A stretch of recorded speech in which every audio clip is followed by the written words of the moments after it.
All right. Good morning, everyone. Welcome to the Capital Region Indicators and U.S. Census training. My name is Madison Hrisco. I am the Capital District Regional Planning Commission's GIS and data analyst. For those of you who are not familiar with the Capital District Regional Planning Commission, we are a regional resource center serving Albany, Saratoga, Schenectady, and Rensselaer County. We're a small staff here, but we span a variety of different disciplines and expertise ranging from water quality, sustainability, data analysis, and economic development. So today, can someone online confirm that you can hear me speaking? Yeah, we hear you okay. Okay, awesome. Thank you. Okay. So today we're going to be looking at the Capital Region indicators first, about 15 minutes, and then the U.S. Census portion of the training second, also about 15 minutes.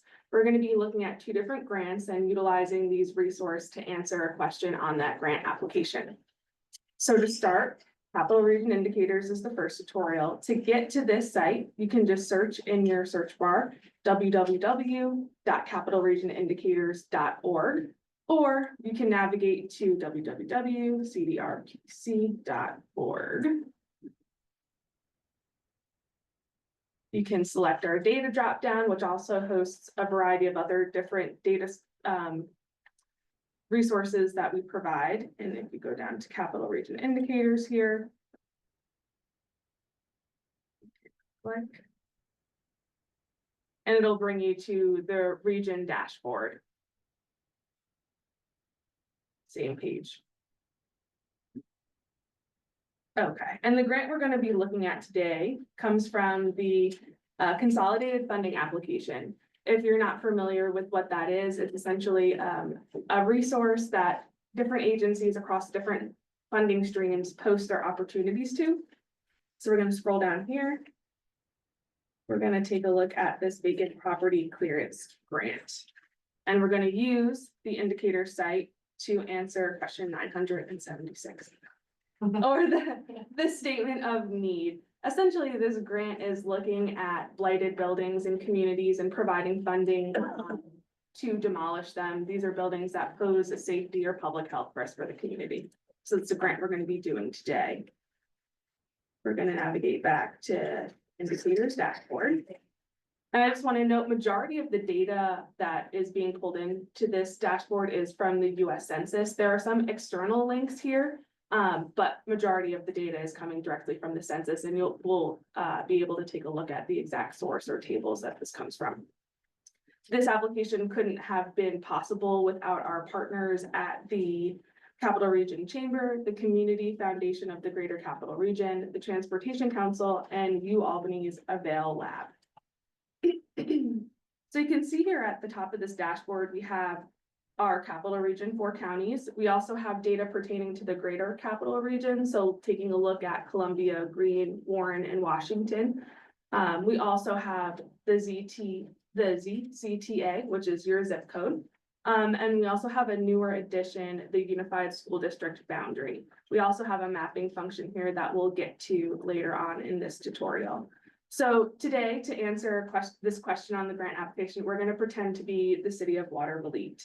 So I'm going to toggle down here to Albany County and all the relevant cities, villages, and townships related to Albany County populate. We're going to click down here at Watervliet City. And you can see now the dashboard automatically populates to the data that is relevant to the city of Watervliet. We have some key statistics here at the top of the dashboard. If we scroll down just a bit, we can see we have different data categories: economy, social welfare, health, education, housing, transportation, and then some external links to a variety of other data sources. You can scroll through all of these topics if you just continue down the page, but today I think it would be most relevant for this grant to take a look at some housing information in the city of Watervliet. So we're going to jump to that data section here. And you can see the visualizations automatically populate. We have housing units, the vacancy rate, some other vacancy status, age and its relationship to the homeowners. We have cost and some tenure information. For this grant, it's probably most relevant to take a look at the percent vacant housing units in the city of Watervliet. And we can see this trend over time, and it's completely interactive. We can go through here and see the change over time. So the most current year, 2023, we have a 12% vacancy rate in the city of Watervliet. If we're looking to get this data out of the regional indicators website, you can click this view data button here. And we're able to download this as a chart. If we wanted to make a different type of chart, you can do that in Excel. We can see what table exactly this comes from the census right here. We can also join this data if you're familiar with using GIS. We've kept the GeoID here. And also if you're interested in, let's say, just extracting 2020 to 2023 data, we can apply a filter up in these boxes here. And we have the option to either download that filtered data that we've selected or the unfiltered data. Other ways to get this information out of the indicator site is we can save it as an image. So you can import that into your grant application or your project or whatever the need is. And another neat feature here, we can embed this viz. So essentially we can take this code and you can put it on the back end of your website, and that'll create a direct link to the indicators site. So anytime that we push an update to this website, when the census updates, it's automatically updated on your website as well. So hypothetically, if there were certain data points that you were interested in on this site, you can embed each different viz on your website, and you can kind of create your own dashboard tailored to your community's needs. Other ways in which you can customize this is this little gray box on the left-hand side. You can see we're stuck here on City of Watervliet. That's what we've initially selected for this example. We can change that here. We can go back up to the top and change it. Also, we can change the current year versus the compare year. And if you notice these boxes on the left-hand side, that's what we're going to change. So right now its default is to compare 2018 to 2023 data. However, if we wanted to take a look like pre-COVID 2019 to 2023, it automatically changes the comparison here. Additionally, we can compare a different geography. So if we were going to compare, let's do the city of Rensselaer.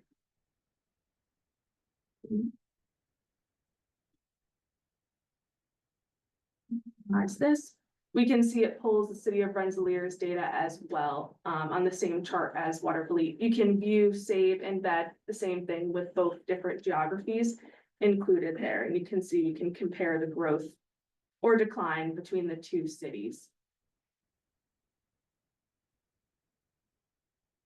Let's talk a bit about the mapping function here at the top right. You can see the greater capital region with its defaults here. We're looking at population 25 years and over with an associate's degree. We'll change that to the percent vacancy rate that we had just discussed in the charts. So to begin, we're going to take a look at the area. We're interested in the city of Watervliet.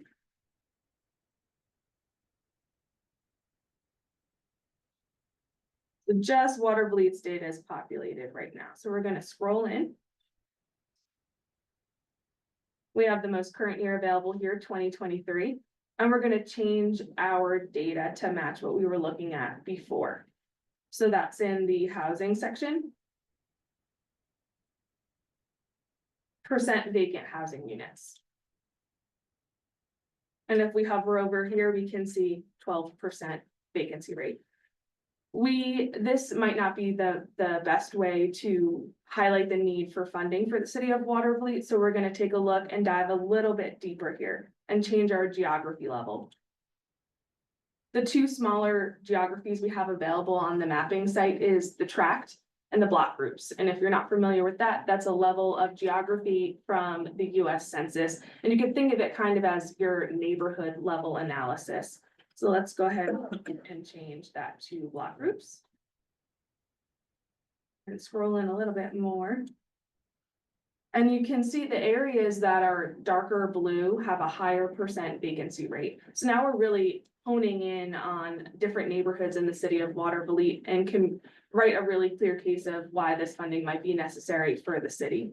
And those in lighter have a less percent vacancy rate. And we can see that reflected here in our color wheel.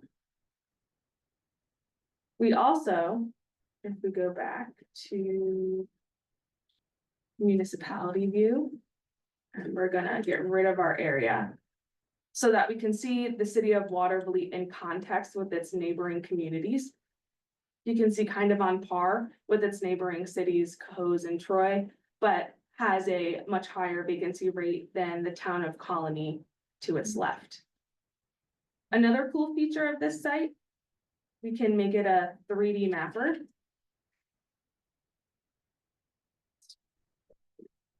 So you can see the communities that are lower to the ground have a less vacancy rate, and those that are pushed higher off the surface have a higher percent vacancy rate. Just another neat way in which we can kind of view this data. The same thing as if we're looking at charts here, we can view the data as a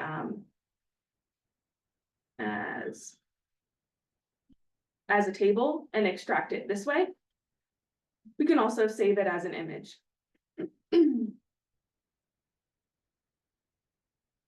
Other ways that we can think about this data is taking a look at, so switching away from this grant application and thinking more about other ways in which we can apply this data. If we're interested in looking at where naturally occurring retirement communities might be, let's say in Albany County, let's highlight Albany County here. Let's get a little bit granular. Let's do block groups.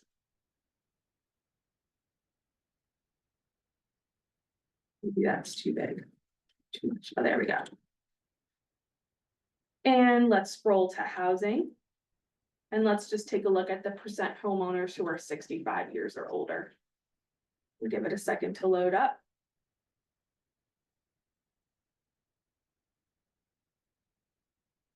Perfect.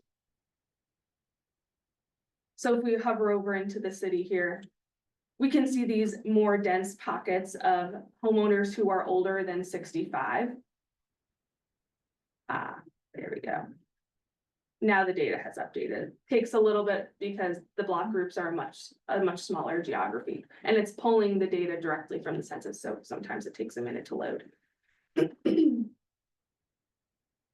So we can see those darker blue areas are locations where homeowners are 65 and over, and we can kind of think about what those needs are for those types of communities. Another way we can take a look at this is if we switch here to the school district boundary, if you're with the school district today.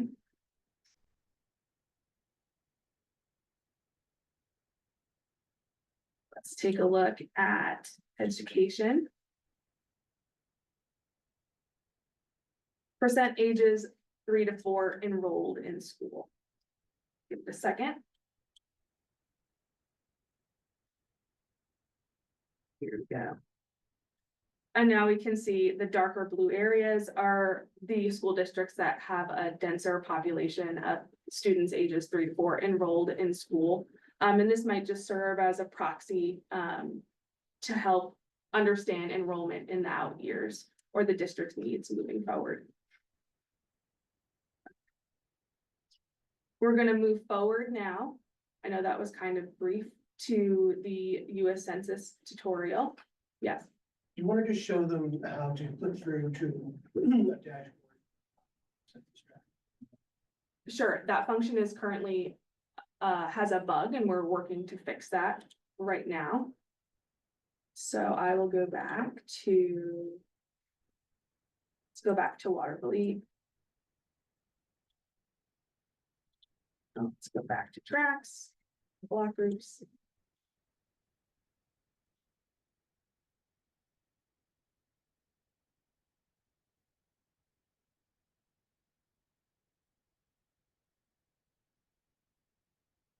And so I guess there are two ways you can approach the capital region indicator site. The first one being if you know your geography, you can just dive right in and take a look at the charts. If you're looking for, I guess, a zoomed out approach, you can jump right to the mapping section and kind of explore the data this way. And then you're able to select, let's just say this block group here, if we're interested in learning more. And we can click this view profile here, which when the bug is fixed, it'll jump you right to data specific to that level of geography. So that goes for the same thing if you're working with tracks or zip codes, you can just zoom to this profile right here. So that is essentially create a dashboard for that. Correct. And then that can be, those charts related to that smaller level of geography can also just be embedded right in your website. So you can embed your community level and then you can hone in and have another viz of a block group or a tract to kind of paint the picture of the story you're trying to tell. I have a question, how often will these expect the data to be updated or changed? Usually we try to push it out a month or two after the census produces that data. It's typically a fairly straightforward and quick process, so we're pretty quick with it. Can I ask, what platform do you use to create these dashboards? Mark, do you know the platform that that you Albany folks use to? It's a custom website, but it's built off of the Census API, the application programming interface. So it relies on that technology and typically making visualizations in real time. It's not one of the Tableau, No, it's Nope. not Tableau. it's a custom. I have a question, the Sure. housing information, is that just houses and not apartments? So there's a variety of other different housing information that we Okay. have. We're open to getting feedback from you guys on what indicators that you think might be relevant for you. So if you're not seeing something that you want to see on here, please fill out the feedback form at the end and we can go ahead and add that if that's available. Okay, switching gears. We're now gonna look at the census. And to get to the census site, it's just www, or you can just honestly search data.census.gov. And this is your landing page that comes up. The first search tool is just a really generic search function. If you don't put the key term, you're likely not going to find what you're looking for. So today we're going to walk through the advanced search function for the census. So when we click in here, we can see different filters, and you could think of it as filters that we're working through, or kind of like building blocks, how we're getting to the data that we need. So the first filter is geographies. We have topics here, the different surveys that the census puts out, different years, and then different codes here at the bottom. For the geographies, I think it would be most relevant for this group. We have counties here. County subdivision is your cities and your townships. And then the place function, which includes CDPs or census designated places. These are locations that have a threshold of population determined by the census and kind of act like an incorporated government, but they are not. So you could think of like Del Mar is considered a CDP in the town of Bethlehem. So that would be included in this place file along with our villages and also our cities. So there's cities in both the county subdivision and also the place function. For this census walkthrough, we're going to be looking at a different grant from the USDA called the Community Facilities Direct Loan and Grant Program in New York. This provides eligible entities with funding for healthcare facilities or libraries or community centers or funding for utility services. And it's specifically tailored to our rural communities or locations that have less than 20,000 residents. And it even calls it out right here. It needs, it's according to the latest US Census data. So we're going to do more of an exploratory analysis and take a look at, are there any villages in the county of, in Rensselaer County that would qualify for this funding? So like I'd mentioned, villages are located in this place geography. That's gonna be the first filter or building block to find our data. It then populates all the 50 states. And we'll scroll down here to New York. And now all the CDPs, villages, and cities are populated for New York State. Instead of shifting through all of these, we can select here this little plus button that says within other geographies. That will allow us to refine the search to just look at the villages in the county of interest. So we're gonna scroll down here. Take a look here. And now we just have our relevant CDP villages and cities. Since we're just looking at villages or thinking about villages, I can search that in the search bar and then go ahead and check each village. And I'm going to click search. Now, all the available data populates for what's available at this level of geography. Couple things to note here. You can see which survey this data is coming from. So for example, this table is coming from the American Community Survey. These are estimates provided by the census for 1 year and 5 year intervals of a subset of the population. This differs from the decennial census. That's what we think of when we think 2010, 2020 census, and that provides an exact count of the population rather than the American Community Survey, which is just an estimate of the population.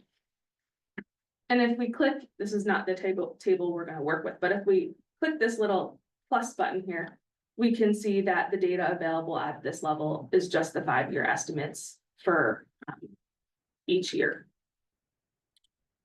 The search function in the census is a lot like Outlook's search function, not very good. So I find it best to use Google and search for, hey, what tables are related to children or grandparents or ancestry? And Google has that new AI function that can populate some tables for you to take a look at. So I'm just looking for the total population table. If I search, I know it's called total population. It doesn't come up. So I know that the table is here.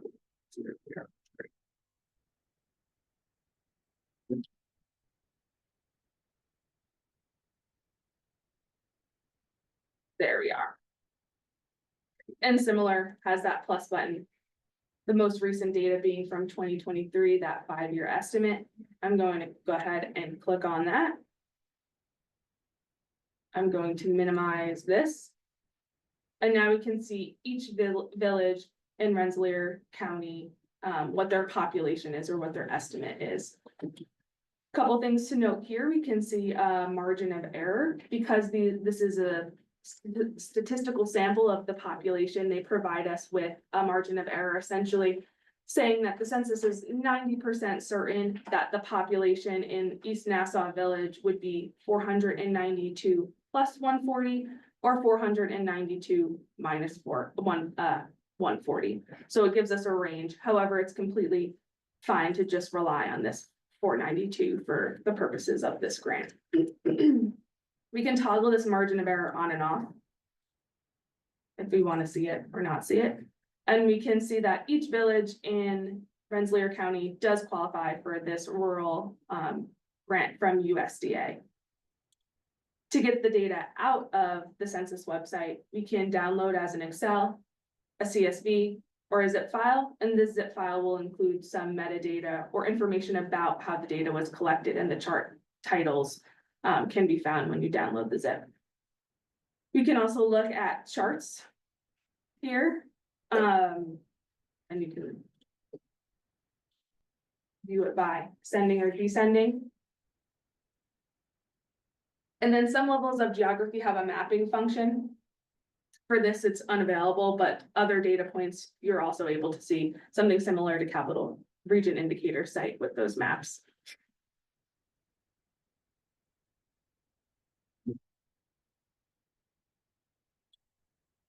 I have a couple of resources I want to share for the census, and you can find that by going to our website. Maddie, do you want to just show, I know you mentioned it, but how to find the census table number from the indicator's website and how you would Google search that to find the data from the census? Yeah, actually, that reminds me of another point too, so let's get to that first.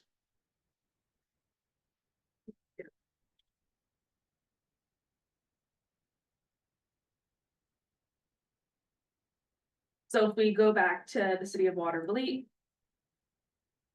We go back to housing. I think I showed that in the table view, you can see where it's coming from, but if you can also just hover over the title. And it'll show you the calculation that it's performing and then what each table, what it's coming from. And then you can go ahead and search that table in the census website if you wanted to get at the source data. And then that also reminds me. Another relevant geography that could be useful is let's get rid of.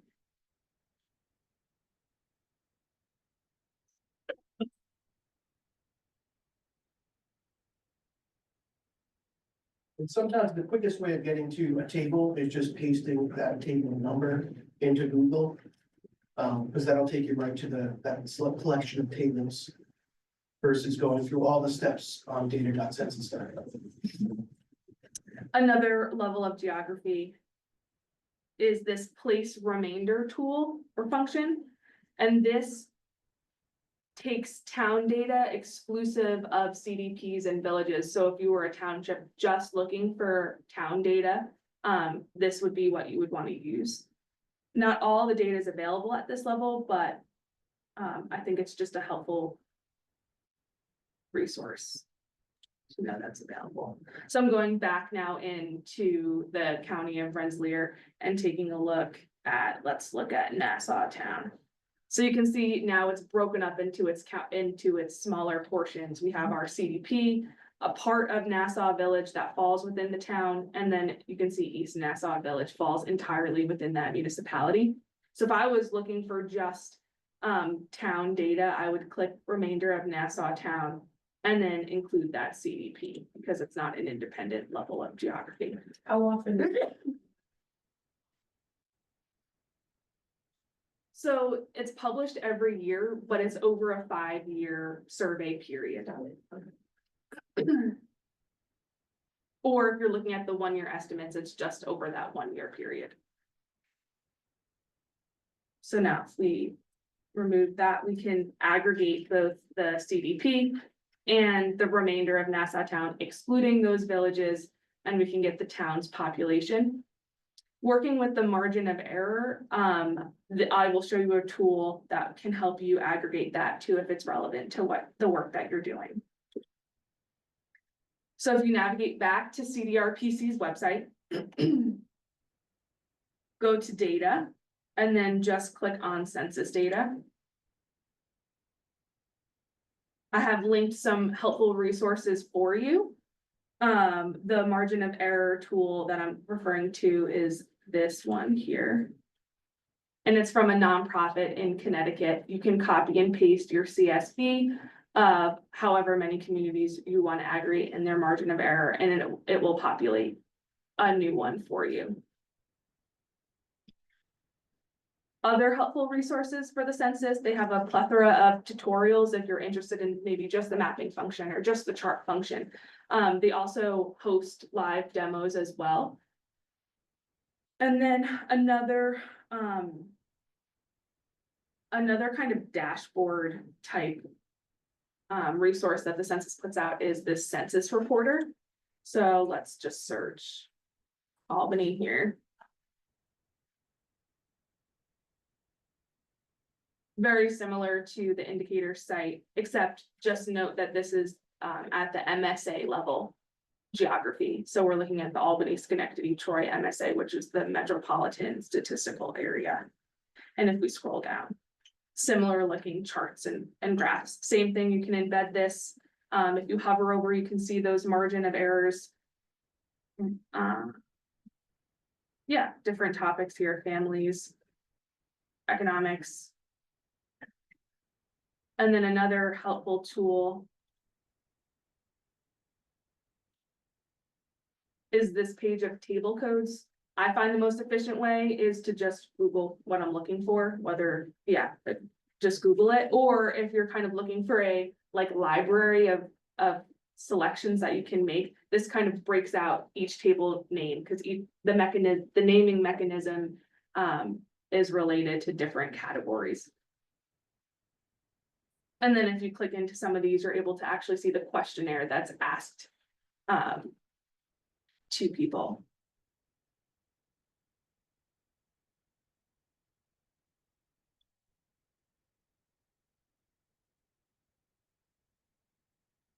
The new estimates are published around March, April.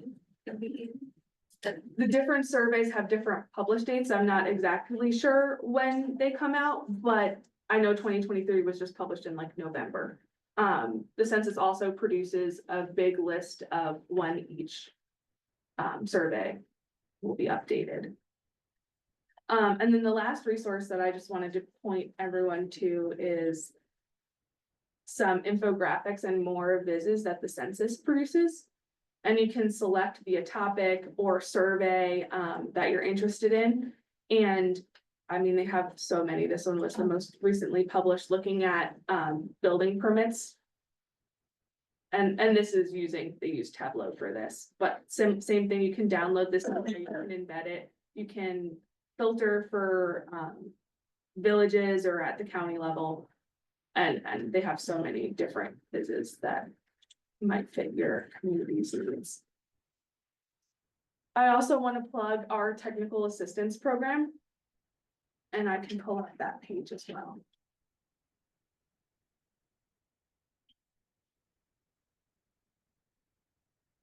It's in partnership with the Transportation Council.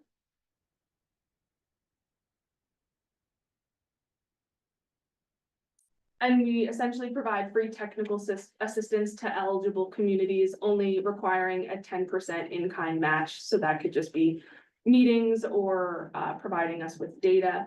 And it's a fairly easy application process. We just recently did one on taking a look at potential for a reuse center in the capital region. We've also done some linkage studies and also a natural resource inventory mapper for the town of East Greenbush. So if you have some kind of data topics or ideas that you haven't had the capacity to do, feel free to reach out to us and we can work on something together. I'd now like to open the floor if anyone has any questions or any data points that they think, oh, hey, this might be relevant.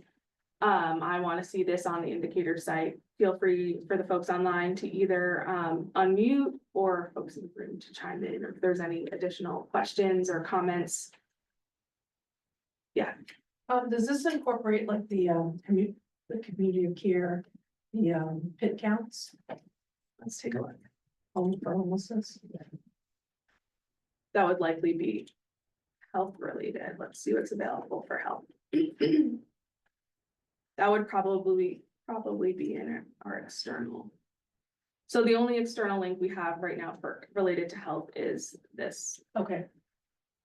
I thought I saw one of the groups was social, not only housing, but it was like social welfare or. Let's see that one.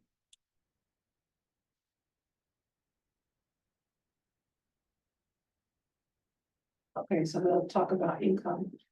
And it's getting closer to the topic, but. See SNAP benefits here. Yeah.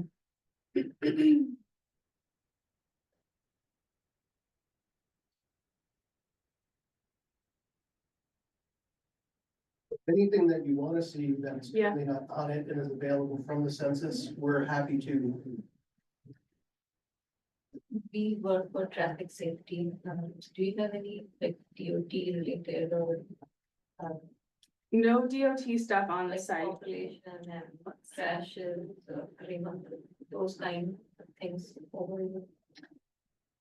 Just in for transportation, we just have what's available here. So again, pulling primarily from the census site.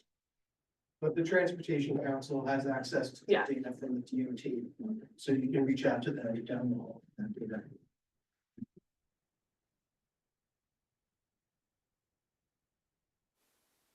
Any questions from the folks online? Yeah, can you just go back and show again how you get from, where on your website, the link to the census data, the kind of the first step there, please? How to get to the indicator site itself? Yes, and the table, the census tables. Sure. Okay, so to get to the capital region indicators, and I'll go through how to get to the census. So it's just www.capitalregionindicators.org. And that will bring you directly to this landing page. If you want to take a look at census data, you can go to data.census.gov. And that brings us to the landing page to download the census data. And how we got to our advanced search, if we just click into this table here and we click used advanced search, it brings us to the filtering function. I think he might be asking how you open a table on the indicators website and get the table. Oh. Yeah. Whoops, sorry. Okay, let's do Bird. All right. We'll click view data. And that brings you to this view. You can download this data unfiltered or filtered. If you have no filters, this button will do the same thing. Or if you add a filter, like if I'm just interested in the year 2023. I'm just pulling out information from that year and I can download that as a filtered data set. And you want to show them what happens when you copy and paste that census key either into Google or into the census website. So I've just copied the first half of the census key here. And I'll go ahead and paste that. And the table comes up here where it's pulling from median household income in the past 12 months. Right now it's at the US or national level because I haven't noted any levels of geography for it to be customized to.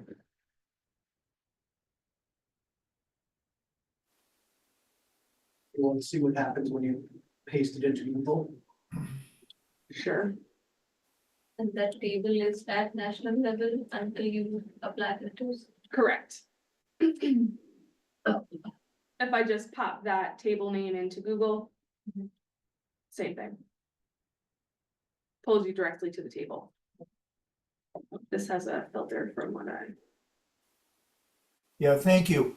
Actually, what I was, you answered what I was asking right away. I was just trying to figure out where the community indicators page was. I didn't realize it was a separate page from your site, but I got it now. Thank you.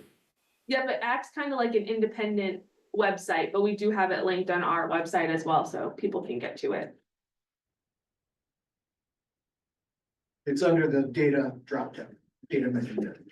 Yeah, and like we mentioned at the beginning, this recording will be available after. We'll post it on our website, probably under that census data tab as well. So I understood that you're just basically looking at the census data, so if there's anything on the census that is not incorporated into this database, we can ask for that.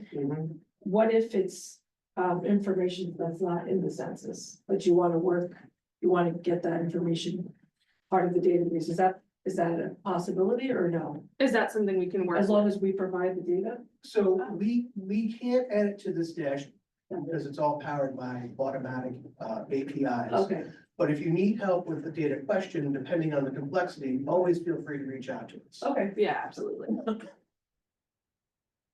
One thing, I'm not sure you mentioned there's a bug, but in a, say the dashboard for Board of Elite, if you see the mapper, are you able to click through the mapper from the main dashboard?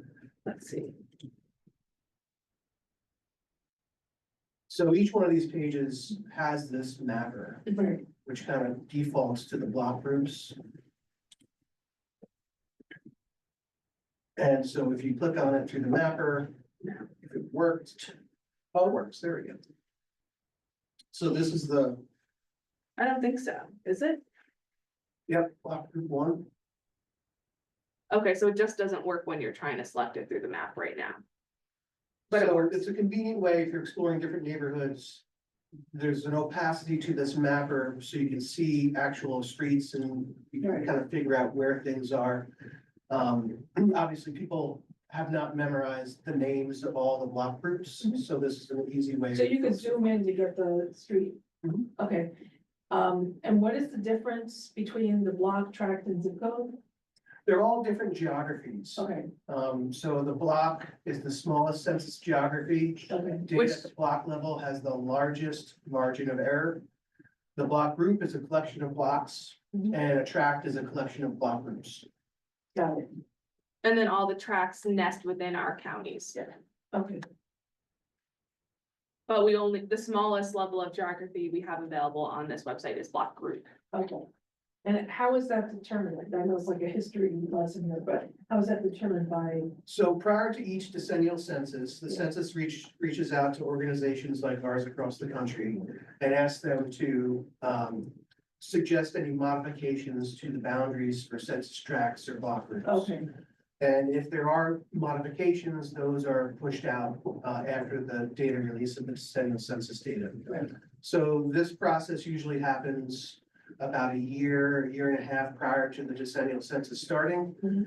We also reach out to our partners in the counties and at local government levels, particularly in areas that are growing. Mhm. Because there are criteria for establishing blocks and tracts and that have to do with Okay. population. Because we're Okay. trying to make sure that each tract has a similar range of population. got it, okay. Makes sense. Good questions. Anything else? About, We also, there was a topic that came up about Tableau, and I think this will be a part of the follow-up survey.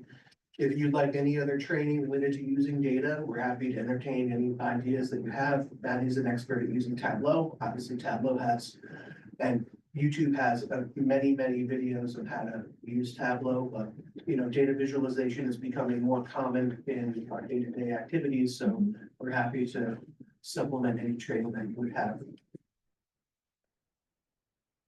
anything else from anyone online?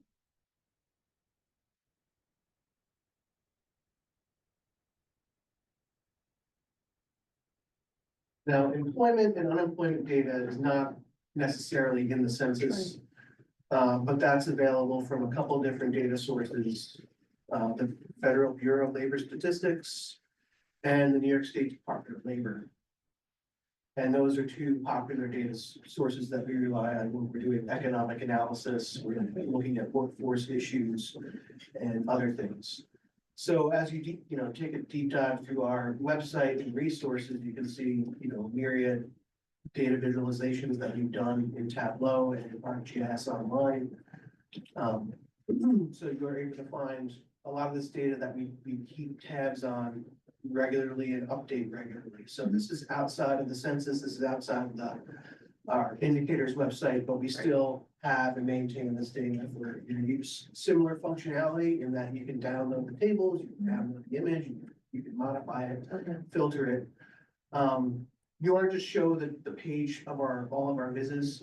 Mhm. Or see what we've done if folks want to browse what's available. on our So- website. So this would follow up with the question I had about whether the housing is homes and apartments. So on a town level, they're looking at their percent vacant homes, percent vacant apartments. Mhm. And they're in the planning stage, you're trying to decide whether they should focus more on bringing in apartments or townhouses versus homes. And that, would you have that data from each of the towns or? Well, what we do maintain is a database of building permits. Okay. And so building permits is a leading indicator of housing growth and development. And our Okay. building permit data is parsed by single family and multifamily residential properties. Okay. Thank So, you. so I don't know if you just saw how we got there. Also in our data drop down, we can click Tableau Vises. Right. And then it brings you to our Tableau landing page here. We have 64 vises. Separated by different topics here. We have our population projections up on here.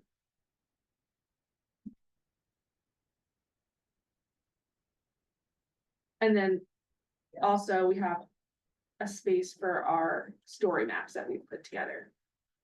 Similar type of landing page. Here's that reuse center site that I was talking about. And some other resources for you guys to grab. John, you have a question or comment?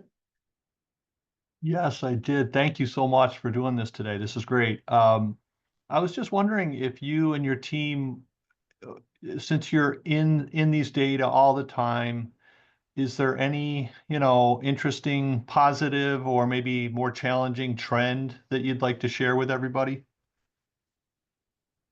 A couple major trends in the capital region certainly are an aging population that has, impacts as boomers are all approaching or in retirement age, how we deal with serving aging population, primarily what's the age in place. We've done a study on older adults recently within the past couple of months, taking a look at, our aging population, where they are and how they're living. And that, brings up a number of conversations about, housing diversity, housing choice.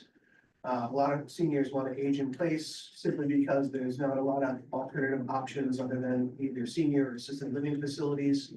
But we do see that there's a strong demand for apartment and townhouse and condo options, options that include lower maintenance, but also are universally accessible as people are aging. The other major trend is the declining, fertility rate or household size. And that just means people are having less children. Typically, the rule of thumb has been single-family homes produce more children than apartments. That still holds true for both apartments and single-family residential homes, and family sizes are declining. I think one positive note is that our region is growing. We are one of the few regions in upstate New York that's growing. And it's primarily growing. I mean, the growth needs to outpace the rate of death of the old people. More people are dying in our region that are from here than are being born in our region. So what supplements that are people moving in from outside of the region, and a lot of people are moving in from international locations. And we've also just recently done a report looking at just what Mark has mentioned here. Here we go. So that might be relevant to take a look at, and also our migration patterns report as well. I'm sure it was interesting during COVID. Yes, Migration pattern. we did actually visualizations in a study on migrants from specifically the 5 New York counties, Yeah. 5 boroughs in New York City. Mhm. And there was a spike in COVID. That trend has continued.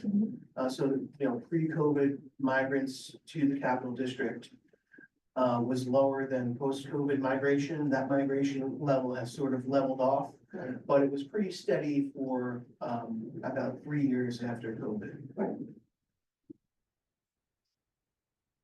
But yeah, data questions, sometimes, when we provide technical assistance, the people that we're working with don't necessarily know what they're actually looking for, or certainly may not know what's available. So if you want a sounding board for what you're trying to figure out using data, always feel free to give us a call and we can help you out. Yeah. What would be a good email contact? I can put my contact in the chat, and I also have my card in the back that I can give to you.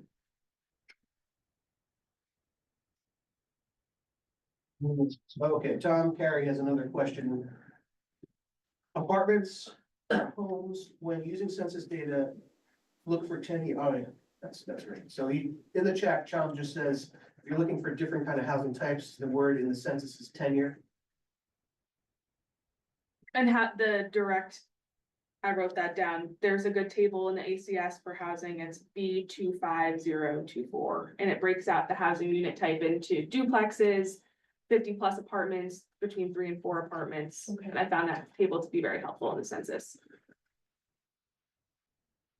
Have you seen an increase in people, maybe you don't have that information, but, in people that are looking for homes with like in-law apartments because they want their families to age right next door? Mhm.